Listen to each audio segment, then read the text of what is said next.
Issa Rae, welcome to the Daily Social Distancing Show. Hey, Trevor Noah. Thank you for having me.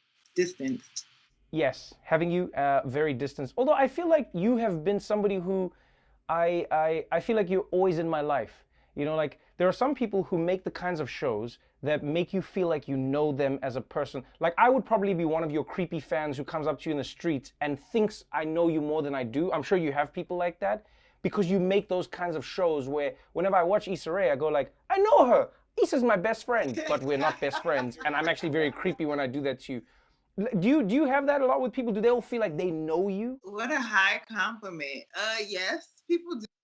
I take it as a compliment until they start like insulting me and my character, my literal character. But I'd be flattered if to me on the street and thought you knew me. I welcome it. What do you think that is? I've always wondered how you do that because, like, everyone can make a show, but when Issa Rae makes her show, there's a connectivity to it that connects people. Even if you give like a speech at an award show, there's a familiarity that you have that connects people to you. Have you ever wondered what that is?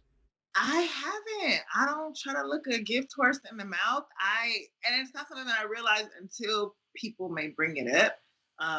But I think for me, it just comes down to relatability. I do strive to like just find the commonality there and pray the only one that goes through things. I think what makes Insecure such a fantastic show, and hopefully a show that'll change shows forever, is you created a show in which black women specifically can occupy all spaces and places within society.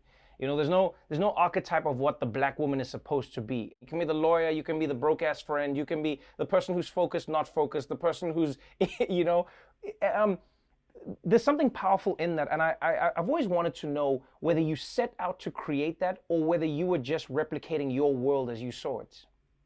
It's definitely the latter. It was that, and I think that's what was the frustration about not seeing that on television for so long, because I was surrounded by these women who occupied so many different spaces, and I wasn't seeing that reflected on television. And it was just like, but this is my life, this is their life, this is my mom's friend's life. So what is the problem? Where's the disconnect now? And of course, we had that during the earlier decades, but there was, that dearth in the early 2000s, Right, right. 2000 to 2010, the odds, and it was just like, where are we? And where are these women that I know so well? And so I wanted to intentionally reflect that world, just because it was missing. The show has been extremely successful, and then you drop the bombshell on us and you tell us that Insecure is now coming to an end. The question is why? Because it's a story, and good stories end. And even in pitching it that first season, I knew that I wanted to end it the fifth season. Princess and I talked about that, and he was just like, yeah, that feels right. And so we've been building towards this journey to finish telling the story. I love watching television that kind of that takes me on a story. Like there's nothing like a meandering story. And so for me, I hope that people leave feeling satisfied. Like, oh, I'm glad I watched that. I'm glad I watched that story be told. I think everyone's going to have that feeling. And what's cool is if you're an Issa Rae fan, I mean, from what I read in the magazines, there's not going to be a shortage of Issa Rae in the world. Like, you are doing mogul things, is what the internet calls it. You know, when Twitter goes like, oh, making money moves, then you know, like, things are happening. Get the bag.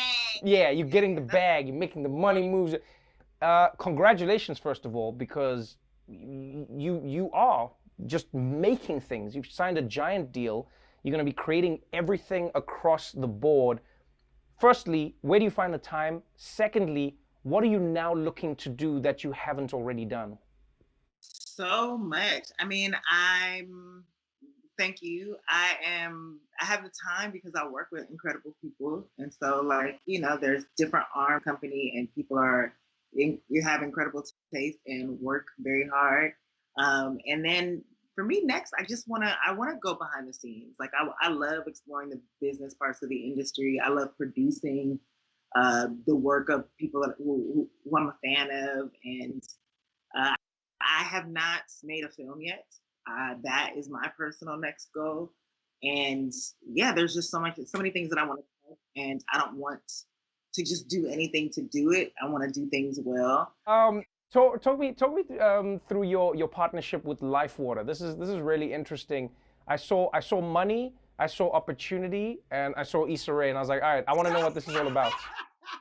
What's happening?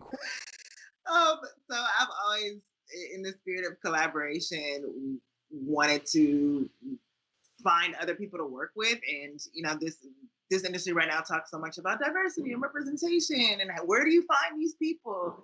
And it's like we're trying to create the pipeline. Basically, LifeWatch and I have partnered to hold a contest to find people and artists and creatives who need that opportunity to have their work be seen. Oh wow! They've created 20 bottles with the work of these various artists that we've hand selected, and then we're doing a contest to find 5 more, and they'll get $10,000 to have their work commissioned. I wonder if part of the reason you did this is because, in many ways, your career was also started by the people.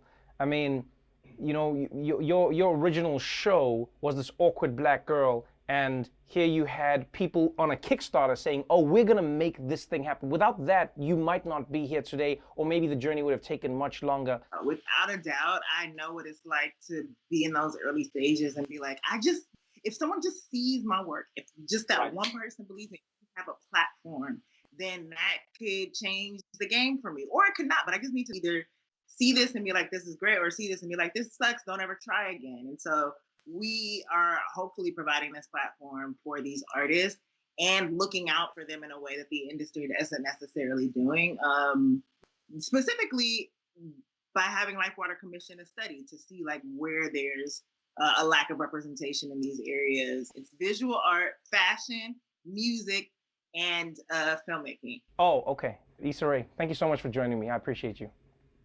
Thank you, Trevor. Stay tuned for a first look at LifeWater's new launch video, Life Unseen. We are the unseen creators.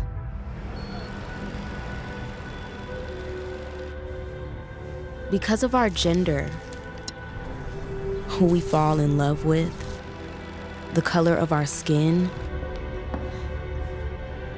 or the ability of our bodies. Our life's work may never be seen.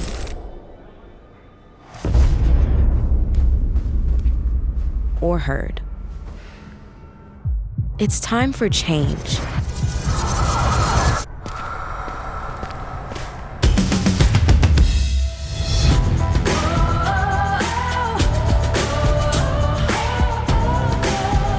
LifeWatr is on a mission to fill the world with creativity by people like us.